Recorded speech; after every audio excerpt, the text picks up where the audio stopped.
ಆತ್ಮೀಯ ವೀಕ್ಷಕರೇ, ನಿಮ್ಮೆಲ್ಲರಿಗೂ ಹೃದಯಪೂರ್ವಕವಾದ ವಂದನೆಗಳು.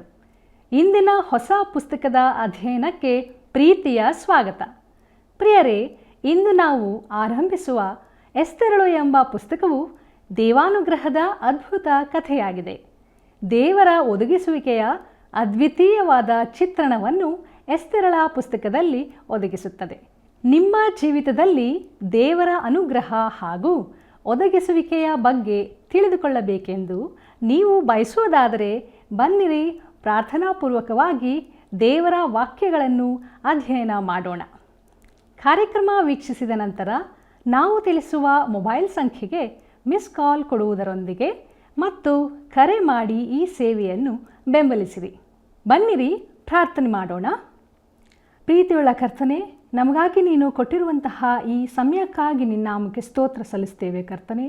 ಈ ದಿನದ ಅಧ್ಯಯನದಲ್ಲಿ ನಾವು ಎಸ್ತೇರಳ ಜೀವಿತದ ಕುರಿತಾಗಿ ತಿಳಿಯುವಂತೆ ನೀನು ಕೊಟ್ಟಂಥ ಈ ಅವಕಾಶಕ್ಕಾಗಿಯೂ ನಿನ್ನ ನಾಮಕ್ಕೆ ಸ್ತೋತ್ರ ಕರ್ತನೆ.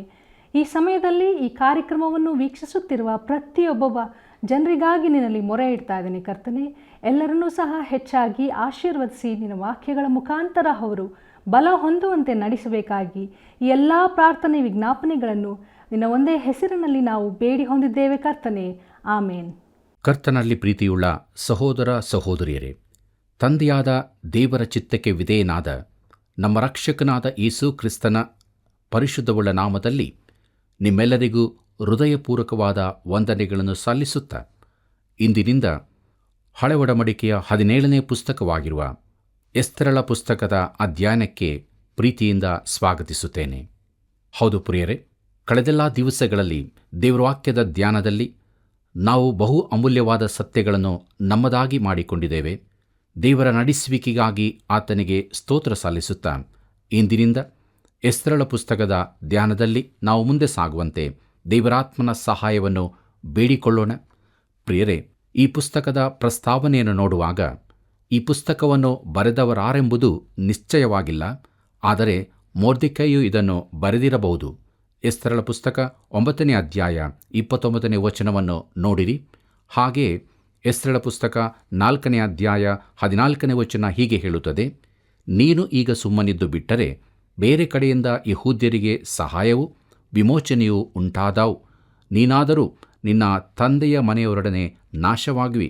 ಇದಲ್ಲದೆ ನೀನು ಇಂಥ ಸಂದರ್ಭಕ್ಕಾಗಿ ಪಟ್ಟಕ್ಕೆ ಬಂದಿರಬಹುದು, ಯಾರು ಬಲ್ಲರು ಎಂದು ಹೇಳಿ ಕಳುಹಿಸಿದನು ಎಂಬುದಾಗಿ.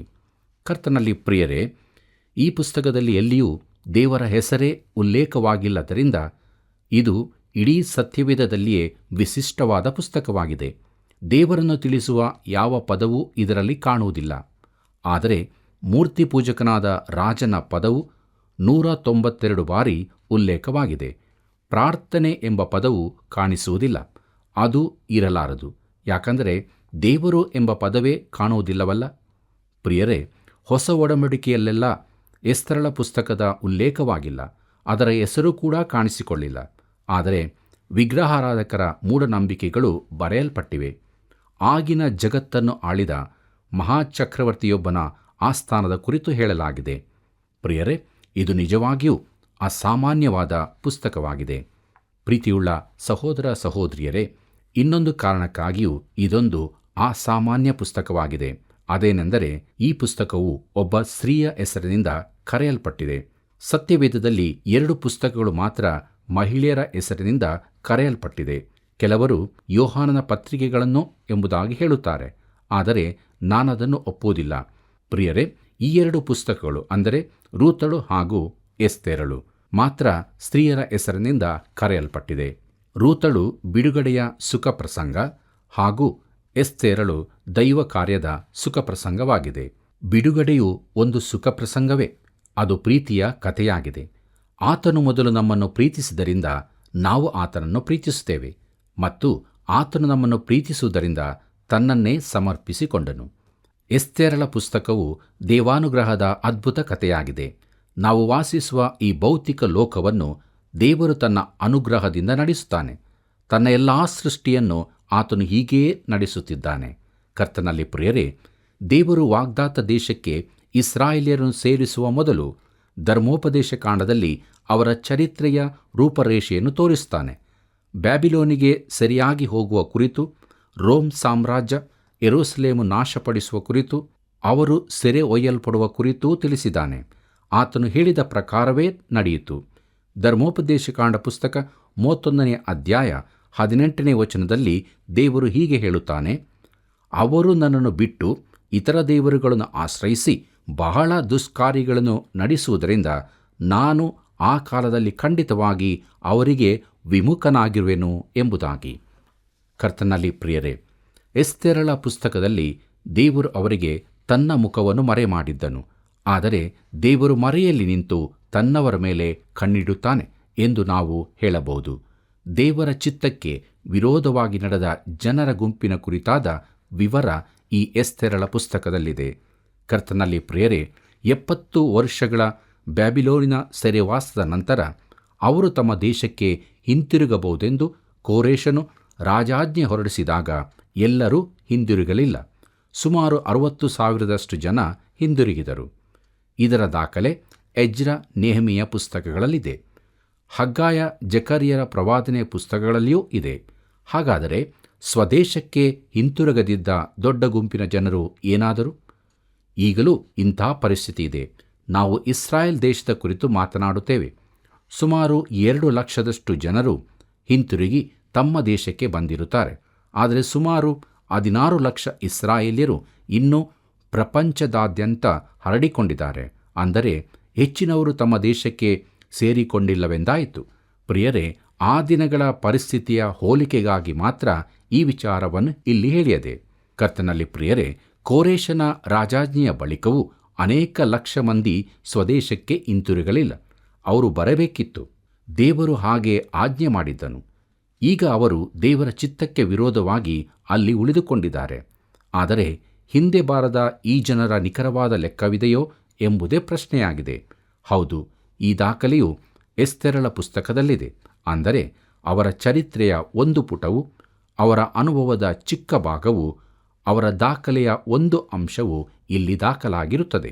ಈ ಕಾರಣದಿಂದಾಗಿ ಎಸ್ತೇರಳ ಪುಸ್ತಕವು ನಮಗೆ ಅತಿ ಮಹತ್ವದ್ದಾಗಿರುತ್ತದೆ. ಕರ್ತನಲ್ಲಿ ಪ್ರೀತಿಯುಳ್ಳ ದೇವಜನರೇ, ಇದರಲ್ಲಿ ದೇವರನ್ನು ನಾವು ಹೊಸ ರೀತಿಯಲ್ಲಿ ನೋಡುತ್ತೇವೆ. ಅವರು ದೇವರ ಚಿತ್ತದಿಂದ ಹೊರಗಿದ್ದರೂ ದೇವರು ಅವರನ್ನು ನಡೆಸುತ್ತಾನೆ. ಹೇಗೆಂದರೆ ತನ್ನ ಅನುಗ್ರಹದಿಂದ. ಈ ಅನುಗ್ರಹವೆಂದರೇನು? ನಾವು ನೋಡುವ ಈಗಿನ ಎಲ್ಲ ಬೋಧನೆಗಳು ಕೂಡ ಹಳೆ ಒಡಂಬಡಿಕೆಯ ಕೆಲವು ಪುಸ್ತಕಗಳಲ್ಲಿರುತ್ತದೆ.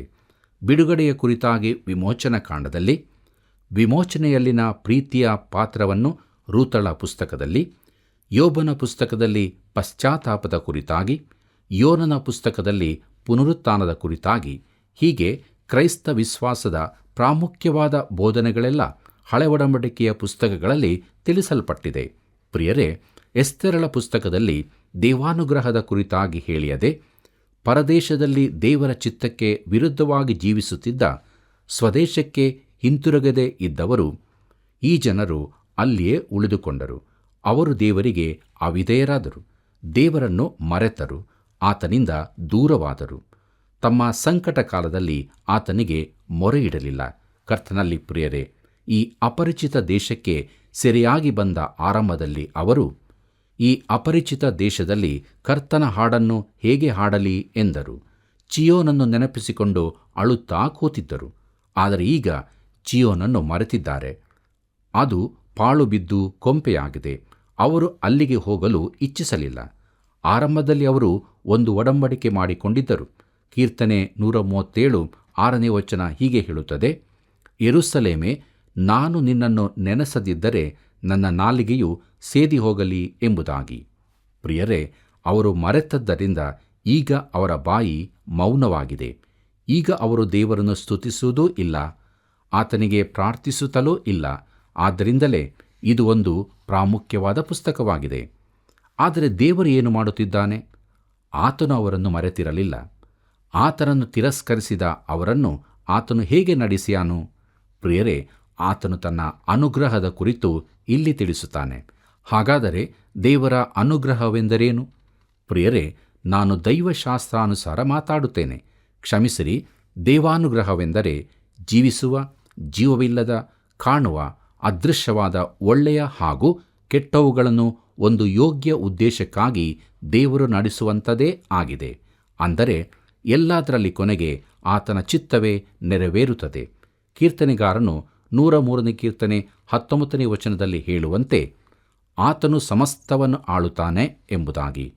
ಅದರಂತೆ ಎಫೆಸದವರಿಗೆ ಬರೆದ ಪತ್ರಿಕೆ 1ನೇ ಅಧ್ಯಾಯ 11ನೇ ವಚನದಲ್ಲಿ ಪೌಲನು ಹೇಳುತ್ತಾನೆ, ಸಮಸ್ತ ಕಾರ್ಯಗಳನ್ನು ತನ್ನ ಇಷ್ಟದಂತೆ ನಡೆಸುವ ದೇವರು ಎಂಬುದಾಗಿ. ಕರ್ತನಲ್ಲಿ ಪ್ರಿಯರೇ, ಈ ವಿಶ್ವವನ್ನು ದೇವರೇ ನಡೆಸುತ್ತಿದ್ದಾನೆ. ಕೆಲವು ಸಂಗತಿಗಳು ಆತನ ಹತೋಟಿಯಿಂದ ಜಾರಿದಂತೆ ಕಾಣಬಹುದು.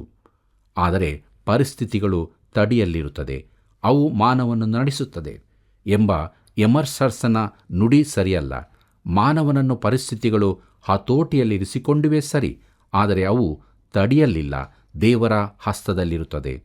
ಪ್ರಿಯರೇ, ಭೌತಿಕ ವಿಶ್ವ ಹಾಗೂ ಮಾನವನ ಕುರಿತಾಗಿ ದೈವಾನುಗ್ರಹವನ್ನು ತಿಳಿದುಕೊಳ್ಳಬೇಕಾದರೆ ನಾವು 3 ವಿಚಾರಗಳನ್ನು ನೆನಪಿನಲ್ಲಿಟ್ಟುಕೊಳ್ಳಬೇಕು. ಅವುಗಳಲ್ಲಿ ಮೊದಲನೆಯದು ಸೃಷ್ಟಿ. ಇದರ ಅರ್ಥ, ದೇವರು ತನ್ನ ಬಾಯ ಮಾತಿನಿಂದಲೇ ಈ ವಿಶ್ವವನ್ನು ಅಸ್ತಿತ್ವಕ್ಕೆ ತಂದನು. ಇದಕ್ಕಿಂತ ಬೇರೆಯ ಯಾವ ವಿಚಾರಣೆಯಾಗಲಿ ನಮ್ಮಲ್ಲುಂಟೋ? ಹಾಗಿದ್ದರೆ ನಾನದನ್ನು ತಿಳಿಯಬೇಕು. ಪ್ರಿಯರೇ, ಈಗಿನ ಕೆಲವು ಕಾಲೇಜಿನ ಶಿಕ್ಷಕರು ವಿಜ್ಞಾನದಲ್ಲಿ ಪರಿಣಿತರಲ್ಲದಿದ್ದರೂ ವಿಕಾಸವಾದದ ಕುರಿತು ಪರಿಣಿತರಂತೆ ಮಾತಾಡುವುದನ್ನು ನಾನು ಇಷ್ಟಪಡುವುದಿಲ್ಲ. ಭೂಮಿಯು, ಮಾನವನು ನಿರ್ಮಿಸಲ್ಪಟ್ಟ ಮೂಲಕೋಶಗಳು ಎಲ್ಲಿಂದ ಬಂದವು ಹೇಳುತ್ತೀರಾ? ಭೂಮಿ ಯಾವಾಗ ಪ್ರಾರಂಭವಾಗಿತ್ತು? ಅದು ಶೂನ್ಯದಿಂದ ಉಂಟಾಯಿತೋ? ಅದು ಯಾವಾಗಲೂ ಅಸ್ತಿತ್ವದಲ್ಲಿತ್ತೆಂದು ಹೇಳಬೇಡ. ಹಾಗಿದ್ದರೆ ವಿಶ್ವವು ನಿತ್ಯವಾದದೆಂದಾಯಿತು. ಅದನ್ನು ನಡೆಸಲು ನಿತ್ಯವಾದ ಶಕ್ತಿಯೊಂದು ಬೇಕಲ್ಲವೇ? ನಮ್ಮಲ್ಲಿ ಇದು ಗಲಿಬಿಲಿಯನ್ನುಂಟು ಮಾಡುತ್ತದೆ. ವಿಶ್ವದ ಕುರಿತಾಗಿ 2 ವಿವರಣೆಗಳು ಮಾತ್ರ ಇರಲು ಸಾಧ್ಯವಿದೆ. ಒಂದು, ಭಾವಿಸುವಿಕೆಗಳು, ಅಂದರೆ ಊಹನೆಗಳು. ವಿಕಾಸವಾದವು ಇದರ ಕೆಳಗೆ ಬರುತ್ತದೆ. ವಿಕಾಸವಾದಕ್ಕಿಂತ ಮೊದಲು ಊಹನೆಗಳು ಬರುತ್ತದೆ. ಅವೆಲ್ಲವೂ ಒಂದು ದಿನ ಇಲ್ಲವಾಗುತ್ತದೆ. ಪ್ರಿಯರೇ, 2ನೇ ವಿವರಣೆಯನ್ನು ನೋಡುವುದಾದರೆ ಅದು ಪ್ರಕಟಣೆ.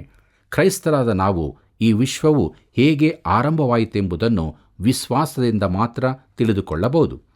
ಈ ವಿಶ್ವವನ್ನು ದೇವರು ಅಸ್ತಿತ್ವಕ್ಕೆ ತಂದನೆಂದು ನಾವು ತಿಳಿದುಕೊಳ್ಳುತ್ತೇವೆ ಮತ್ತು ಈ ತಿಳುವಳಿಕೆ ನಮಗಾಗುವುದು ಪ್ರಕಟಣೆಯಿಂದಲೇ.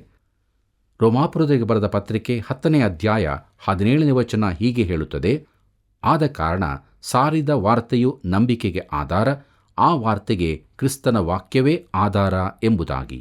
ಒಂದೋ ನೀನು ಸೃಷ್ಟಿಯನ್ನು ನಂಬಬೇಕು, ಇಲ್ಲವೇ ಊಹನೆಗಳನ್ನು ನಂಬಬೇಕು. ವಿಶ್ವಕ್ಕೆ ಬೇರೊಂದು ವಿವರಣೆ ಇರುವುದಿಲ್ಲ. 2ನೇ ಶಬ್ದ ಸಂರಕ್ಷಣೆ ಎನ್ನುವುದು. ಇದು ಬಹು ಬಲಯುತವಾದ ಪದವಾಗಿದೆ.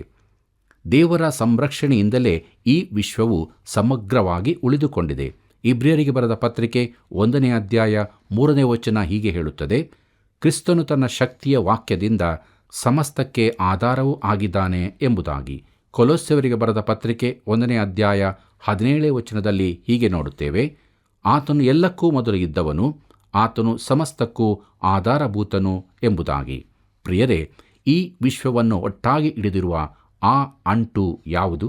ಗಡಿಯಾರದಂತೆ ಕರಾರುವಕ್ಕಾಗಿ ಎಲ್ಲವೂ ನುಡಿಯುವಂತೆ ಮಾಡುವುದು ಯಾವುದು? ಚಂದ್ರನಡೆಗೆ ಮಾನವನನ್ನು ಕಳುಹಿಸಲು ಚಂದ್ರನು ಎಲ್ಲಿರುತ್ತಾನೆಂದು ತಿಳಿಯುವಂತೆ ಮಾಡುವುದು ಯಾವುದು? ವಿಜ್ಞಾನಿಗಳು ಮಂಗಳ ಗ್ರಹಕ್ಕೆ ಉಪಕರಣಗಳನ್ನು ಕಳುಹಿಸಲು ನಿಖರವಾಗಿ ಮಂಗಳನ ಸ್ಥಾನವನ್ನು ನಿರ್ಧರಿಸುವುದು ಹೇಗೆ? ಕರ್ತನಾದ ಯೇಸು ಕ್ರಿಸ್ತನು ಇದೆಲ್ಲವನ್ನು ನಿಯಂತ್ರಿಸಿ ನಡೆಸುತ್ತಿದ್ದಾನೆ. ಆತನು ತನ್ನ ಶಕ್ತಿಯ ವಾಕ್ಯದ ಮೂಲಕ ಎಲ್ಲವನ್ನೂ ಆಧರಿಸಿರುತ್ತಾನೆ. 3ನೇ ಶಬ್ದವನ್ನು ನೋಡುವಾಗ ದೇವಾನುಗ್ರಹ ಎಂಬುದು. ಎಸ್ತರಳ ಪುಸ್ತಕದಲ್ಲಿ ಈ ಶಬ್ದದ ಕುರಿತಾಗಿ ನೋಡುತ್ತೇವೆ. ಈ ಅನುಗ್ರಹದಿಂದಲೇ ದೇವರು ವಿಶ್ವವನ್ನು ನಿಯಂತ್ರಿಸುತ್ತಿದ್ದಾನೆ. ತನ್ನ ಅನುಗ್ರಹದಿಂದಲೇ ಅದನ್ನು ನಾಳೆಗೆ, ಭವಿಷ್ಯಕ್ಕೆ ನಡೆಸುತ್ತಿದ್ದಾನೆ. ಅನುಗ್ರಹವೆಂದರೆ ಒದಗಿಸುವಿಕೆ. ದೇವರು ಒದಗಿಸುತ್ತಾನೆ.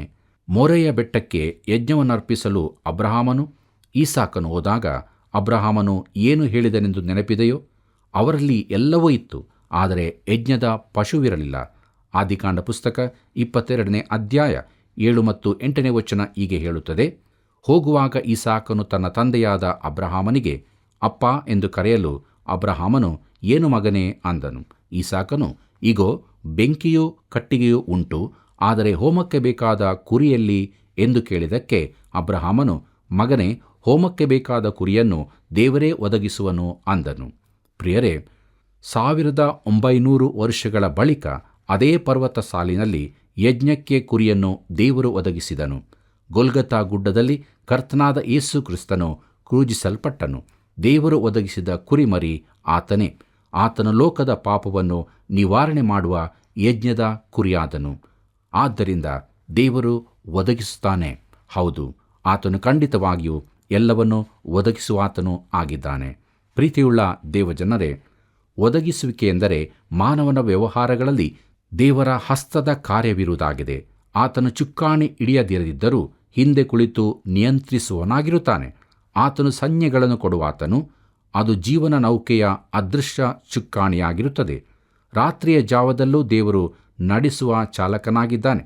ಆತನು ಮಹಾದ್ವಾರಗಳು ಚಿಕ್ಕ ಬಿಜಾಗರಿಯ ಮೂಲಕ ತಿರುಗುವಂತೆ ಮಾಡುತ್ತಾನೆ. ಫರೋಹನ ಕುಮಾರ್ತೆ ಸ್ನಾನಕ್ಕಾಗಿ ನೈಲ್ ನದಿಯ ಬಳಿ ಹೋದಾಗ ದೇವರು ಕೂಸಿನ ಅಳುವನ್ನು, ತಾಯಿಯ ಮಮತೆಯನ್ನು ಜೊತೆಗೂಡಿಸಿದನು. ಮೋಶೆಯ ಕೂಗು ರಾಜಕುಮಾರಿಯ ಹೃದಯಕ್ಕೆ ಮುಟ್ಟಿತು. ಒಂದು ಜನಾಂಗದ ಭವಿಷ್ಯವನ್ನೇ ಬದಲಾಯಿಸಲು ದೇವರು ಈ ಸನ್ನಿವೇಶವನ್ನು ಉಪಯೋಗಿಸಿದನು. ಇದು ಒದಗಿಸುವಿಕೆಯಾಗಿ ದೇವರ ಹಸ್ತವಾಗಿದೆ. ಕರ್ತನಲ್ಲಿ ಪ್ರೀತಿಯುಳ್ಳ ದೇವಜನರೇ, ದೇವರ ಒದಗಿಸುವಿಕೆಯ ಅದ್ವಿತೀಯವಾದ ಚಿತ್ರಣವನ್ನು ಎಸ್ತರಳ ಪುಸ್ತಕ ಒದಗಿಸುತ್ತದೆ. ದೇವರ ಹೆಸರು ಈ ಪುಸ್ತಕದಲ್ಲಿ ಹೇಳಲ್ಪಟ್ಟಿಲ್ಲವಾದರೂ ಈ ಅದ್ಭುತ ಪುಸ್ತಕದ ಪ್ರತಿ ಪುಟದಲ್ಲೂ ದೇವರ ಒದಗಿಸುವಿಕೆಯನ್ನು ಕಾಣುತ್ತೇವೆ. ಪ್ರೀತಿಯುಳ್ಳ ದೇವಜನರೇ, ಮುಂದಕ್ಕೆ ನಾವು ಎಸ್ತರಳು ಪುಸ್ತಕದ ರೂಪುರೇಷೆಯನ್ನು ನೋಡೋಣ. ಮೊದಲನೆಯದಾಗಿ ಪತಿಗೆ ವಿಧೇಯಳಾಗಲು ಒಪ್ಪದ ಪತ್ನಿ, 1ನೇ ಅಧ್ಯಾಯ. 2ನೇದಾಗಿ ನಿಜವಾದ ರಾಣಿಯ ಆಯ್ಕೆಗಾಗಿ ಸೌಂದರ್ಯ ಸ್ಪರ್ಧೆ, 2ನೇ ಅಧ್ಯಾಯ. 3ನೇದಾಗಿ ನೋಡುತ್ತೇವೆ ಹಾಮಾನನು ಯಹೂದಿ ವೈರತ್ವವು ಎಂಬುದಾಗಿ 3ನೇ ಅಧ್ಯಾಯದಲ್ಲಿ. 4ನೇದಾಗಿ ಇಂಥ ಸಮಯಕ್ಕಾಗಿಯೇ ಎಂಬುದಾಗಿದೆ, 4ನೇ ಅಧ್ಯಾಯ. 5ನೇದಾಗಿ ದಯೆಯ ದಂಡವು, ಎಸ್ತೇರಳ ಉದಾತ್ತ ವ್ಯಕ್ತಿತ್ವವು, 5ನೇ ಅಧ್ಯಾಯ. 6ನೇದಾಗಿ ರಾತ್ರಿ ಅರಸನಿಗೆ ನಿದ್ರೆ ಬಾರದಾದಾಗ ಎಂಬುದಾಗಿ 6ನೇ ಅಧ್ಯಾಯದಲ್ಲಿ ನೋಡುತ್ತೇವೆ. 7ನೇದಾಗಿ ಔತಣಕೂಟಕ್ಕೆ ಬಂದು ಗಲ್ಲಿಗೇರಿಸಲ್ಪಟ್ಟವನು, 7ನೇ ಅಧ್ಯಾಯ. 8ನೇದಾಗಿ ನಿರೀಕ್ಷೆಯ ಸಂದೇಶ ಅರಸನಿಂದ ಹೊರಟದ್ದು, 8ನೇ ಅಧ್ಯಾಯ. 9ನೇದಾಗಿ ಮತ್ತು ಕೊನೆಯದಾಗಿ ಪೂರೀಮ್ ಹಬ್ಬದ ಸ್ಥಾಪನೆ, 9 ಮತ್ತು 10ನೇ ಅಧ್ಯಾಯಗಳು. ಕರ್ತನಲ್ಲಿ ಪ್ರಿಯರೇ, ಮುಂದಕ್ಕೆ ನಾವು ಎಸ್ತೇರಳ ಪುಸ್ತಕದ 1ನೇ ಅಧ್ಯಾಯದ ಧ್ಯಾನವನ್ನು ಪ್ರಾರಂಭಿಸೋಣ. ಇದರ ಮುಖ್ಯ ಪ್ರಸ್ತಾಪ ತನ್ನ ಗಂಡನಿಗೆ ವಿಧೇಯಲಾಗಲೊಲ್ಲದ ಪತ್ನಿ ಎಂಬುದಾಗಿ. ಪ್ರೀತಿಯುಳ್ಳ ದೇವಜನರೇ, ವಿಗ್ರಹಾರಾಧಕರ ಜನಾಂಗದ ಈ ಚರಿತ್ರಾ ಭಾಗವನ್ನು ಒಂದು ನಿರ್ದಿಷ್ಟ ಉದ್ದೇಶದಿಂದಲೇ ಸತ್ಯವೇದದಲ್ಲಿ ಸೇರಿಸಲಾಗಿದೆ.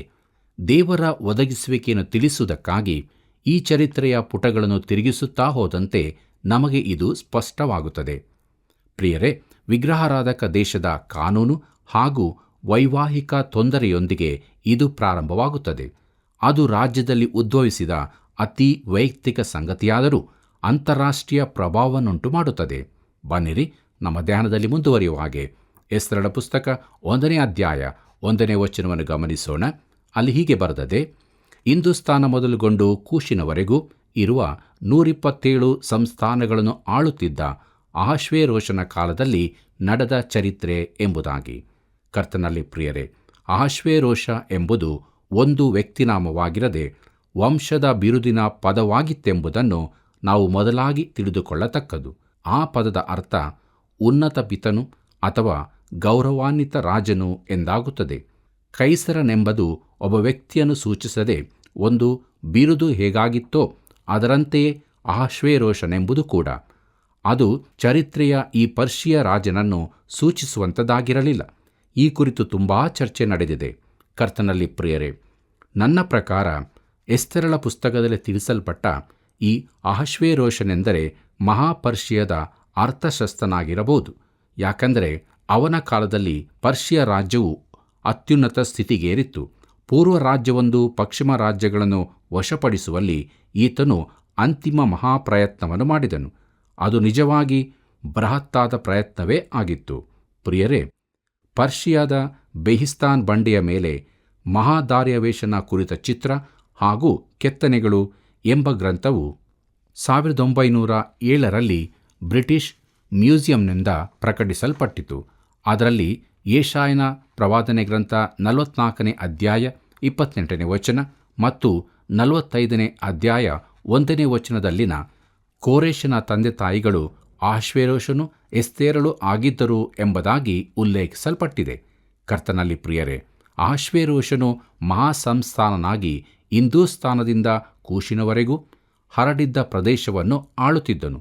ಅದು ಜಗತ್ತಿನ ಅತೀ ಫಲವತ್ತಾದ ಪ್ರದೇಶಗಳನ್ನೊಳಗೊಂಡಿತ್ತು. ಬನ್ನಿರಿ ಪ್ರಿಯರೇ, ನಮ್ಮ ಕಾರ್ಯಕ್ರಮದ ಅಂತ್ಯಭಾಗದಲ್ಲಿ ಕೊನೆಯದಾಗಿ ನಾವು ಎಸ್ತೇರಳ ಪುಸ್ತಕ 1ನೇ ಅಧ್ಯಾಯ 2 ಮತ್ತು 3ನೇ ವಚನವನ್ನು ಗಮನಿಸೋಣ. ಅಲ್ಲಿ ಹೀಗೆ ಬರೆದದೆ: ಅಹಷ್ವೇರೋಷನು ತನ್ನ ಆಳ್ವಿಕೆಯ 3ನೇ ವರ್ಷ ಶೂಷಾನ್ ಕೋಟೆಯಲ್ಲಿನ ತನ್ನ ರಾಜ್ಯ ಸಿಂಹಾಸನವನ್ನೇರಿದಾಗ ಎಲ್ಲ ಸರದಾರರಿಗೋಸ್ಕರವೂ ಪರಿವಾರದವರಿಗೋಸ್ಕರವೂ ಔತಣ ಮಾಡಿಸಿದನು. ಪಾರಸಿಯ ಮತ್ತು ಮೇದ್ಯ ಸೇನಾಧಿಪತಿಗಳು, ಪ್ರಧಾನರು, ಸಂಸ್ಥಾನಾಧಿಕಾರಿಗಳು ಅವನ ಸನ್ನಿಧಿಗೆ ಬಂದಿದ್ದರು ಎಂಬುದಾಗಿ. ಕರ್ತನಲ್ಲಿ ಪ್ರಿಯರೇ, ಈ ದಿನಗಳ ಔತಣ ಕೂಟದೆದುರು ಅಂದಿನ ಔತಣ ಕೂಟಗಳು ಏನೇನೋ ಆಗಿರಲಿಕ್ಕಿಲ್ಲ. ಅರಸನ 127 ಸಂಸ್ಥಾನಗಳಿದ್ದು ಪ್ರತಿ ಸಂಸ್ಥಾನದಿಂದಲೂ ಪ್ರತಿನಿಧಿಗಳು ಕೂಟಕ್ಕೆ ಬಂದಿದ್ದರು. ಎಷ್ಟೆಷ್ಟು ಮಂದಿ ಎಂಬುದು ನಮಗೆ ತಿಳಿಯದು. ಆದರೆ ಅಲ್ಲಿ ಈ ಔತಣ ಕೂಟಕ್ಕೆ ಸುಮಾರು 2,000 ಮಂದಿ ಸೇರಿ ಬಂದಿರಬಹುದು. ಇದು ಒಂದು ಆಡಂಬರ ಪ್ರದರ್ಶನದ ಕೂಟವಾಗಿತ್ತು. ಲಕ್ಷಾಂತರ ರೂಪಾಯಿ ಖರ್ಚಾಗಿದ್ದಿರಬಹುದು. ಪ್ರಿಯರೇ, ಜಗತ್ತಿನ ಚರಿತ್ರೆಯಲ್ಲೇ ಇದೊಂದು ಮಹಾ ಔತಣ ಕೂಟವಾಗಿತ್ತು. ಇಂಥ ದೃಶ್ಯದೊಳಗೆ ದೇವರು ಸೇರಿರಲು ಹೇಗೆ ಸಾಧ್ಯ? ಆದರೆ ಆತನು ತನ್ನದೇ ರೀತಿಯಲ್ಲಿ ಅಲ್ಲಿದ್ದನು. ದೇವರು ತನ್ನವರನ್ನು ಕಾಯುತ್ತಾ ಮರೆಯಲ್ಲಿ ನಿಂತಿರುತ್ತಾನೆ. ದೇವರಿಗೆ ಮಹಿಮೆಯಾಗಲಿ. ಪ್ರೀತಿಯುಳ್ಳ ದೇವಜನರೇ, ದೇವರ ವಾಕ್ಯದ ಮೂಲಕವಾಗಿ ನಾವು ತಿಳಿದುಕೊಂಡಂಥ ಸತ್ಯಗಳಿಗಾಗಿ ದೇವರಿಗೆ ಸ್ತೋತ್ರ ಹೇಳೋಣ. ಹೌದು, ನಾವು ಆತನನ್ನು ಪ್ರೀತಿಸುತ್ತಾ ಮುಂದೆ ಸಾಗುವಾಗ ಅನೇಕ ಬಾರಿ ನಾವು ಆತನ ಚಿತ್ತಕ್ಕೆ ವಿರುದ್ಧವಾಗಿದ್ದರೂ ಕೂಡ ಆತನು ನಮ್ಮನ್ನು ಕಾಯುತ್ತಾ ಇರುತ್ತಾನೆ. ಮಾತ್ರವಲ್ಲ, ಯಾವಾಗ ನಾವು ಆತನ ಬಳಿಗೆ ಹಿಂತಿರುಗಿ ಬರುತ್ತೇವೋ ಆವಾಗ ಆತನು ತನ್ನ ಚಿತ್ತದಂತೆ ನಮ್ಮನ್ನು ಕಾಯುತ್ತಾ ತನ್ನ ದಾರಿಯಲ್ಲಿ ಮುನ್ನಡೆಸುತ್ತಾ ಇರುತ್ತಾನೆ. ಹೀಗಾಗುವಂತೆ ದೇವರು ತಾನೇ ನಮಗೆ ಸಹಾಯ ಮಾಡಲಿ. ಆತನ ಕೃಪೆಯು ಸದಾ ನಿಮ್ಮ ಸಂಗಡ ಇರಲಿ. ಪ್ರಿಯರೇ, ಸತ್ಯವೇದದಲ್ಲಿ ರೂತಳು ಹಾಗೂ ಎಸ್ತೇರಳು ಪುಸ್ತಕಗಳು ಸ್ತ್ರೀಯರ ಹೆಸರಿನಿಂದ ಕರೆಯಲ್ಪಟ್ಟಿದೆ. ಎಸ್ತೇರಳ ಪುಸ್ತಕದಲ್ಲಿ ದೇವರು ತನ್ನವರಿಗೆ ಮುಖವನ್ನು ಮರೆಮಾಡಿದ್ದರೂ ಕೂಡ ಮರೆಯಲ್ಲಿದ್ದು ತನ್ನವರ ಮೇಲೆ ಕಣ್ಣಿಟ್ಟಿದ್ದನು. ದೇವರ ಹಸ್ತಕ್ಕೆ ವಿರೋಧವಾಗಿ ನಡೆದ ಗುಂಪಿನ ಬಗ್ಗೆಯೂ ಕೂಡ ಈ ಪುಸ್ತಕದಲ್ಲಿ ನೋಡುತ್ತೇವೆ. ಮಾನವನ ವ್ಯವಹಾರಗಳಲ್ಲಿ ದೇವರ ಹಸ್ತವು ಕಾರ್ಯ ಮಾಡುತ್ತಾ ಇರುತ್ತದೆ. ಆದ್ದರಿಂದ ದೇವರು ತಿಳಿಸಿದ ಸತ್ಯಕ್ಕೆ ವಿಧೇಯರಾಗೋಣ. ದೇವರ ಚಿತ್ತವು ನೆರವೇರಲು ನಮ್ಮನ್ನು ಒಪ್ಪಿಸಿಕೊಡೋಣ. ಪ್ರಿಯರೇ, ಕಾರ್ಯಕ್ರಮ ವೀಕ್ಷಿಸಿ ಈವರೆಗೆ ಕರೆ ಮಾಡದೇ ಇರುವುದಾದರೆ ಇಂದೇ ಕರೆ ಮಾಡಿರಿ. ಈ ಸೇವೆಯ ಅಭಿವೃದ್ಧಿಗಾಗಿ ಪ್ರಾರ್ಥಿಸಿರಿ. ದೇವರ ಕೃಪೆ ನಿಮ್ಮ ಸಂಗಡ ಇರಲಿ.